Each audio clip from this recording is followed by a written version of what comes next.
తెలంగాణ ప్రాంతానికి నిధుల కేటాయింపుల్లో ముఖ్యమంత్రి కిరణ్ కుమార్ రెడ్డి పక్షపాతం ప్రదర్శిస్తున్నారన్న కేసీఆర్ వ్యాఖ్యలపై కాంగ్రెస్ నేత జగ్గారెడ్డి మండిపడ్డారు. కేవలం రాజకీయ లబ్ధి కోసమే అనవసరపు వ్యాఖ్యలు చేస్తున్నారని ధ్వజమెత్తారు. ఇష్టానుసారంగా మాట్లాడుతూ కేసీఆర్ తెలంగాణ ప్రజలను రెచ్చగొడుతున్నారని విమర్శించారు. దళితుడిని ముఖ్యమంత్రిని చేస్తానంటున్న కేసీఆర్ దళిత ఎంపీలకు మాట్లాడే అవకాశం ఇవ్వరా అని ప్రశ్నించారు. తెలంగాణ రాష్ట్రం ఎప్పుడైతే తెలియదు, ఎప్పుడైతే తెలియని దానికోసం నువ్వు ముఖ్యమంత్రి చేస్తాను దొంగ మాటలు మాట్లాడుతున్నావు. ఓకే, కానీ ముఖ్యమంత్రి దళితుని చేస్తాను నువ్వు ఒక్కొక్క నిమిషం మనం మాట్లాడిపోయావా వాళ్ళతోటి డాష్ మీద?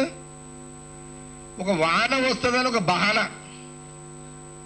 అవునండి, వాన వస్తే తట్టుకోలేరా మీరు? వాన వస్తే తట్టుకోలేని మీరేం నాయకులండి ఎట్లా సాధిస్తారండి తెలంగాణ? మీరు ఇదా దళితకి ఇచ్చే మర్యాద? దళిత నాయకులకు ఇచ్చే మర్యాద ఇదా నువ్వు చేసేది కథ? ఇంక నిమిషం టైం నువ్వు ముఖ్యమంత్రి ఏం చేస్తావు అని తెలియదా తెలంగాణ దళితులకు?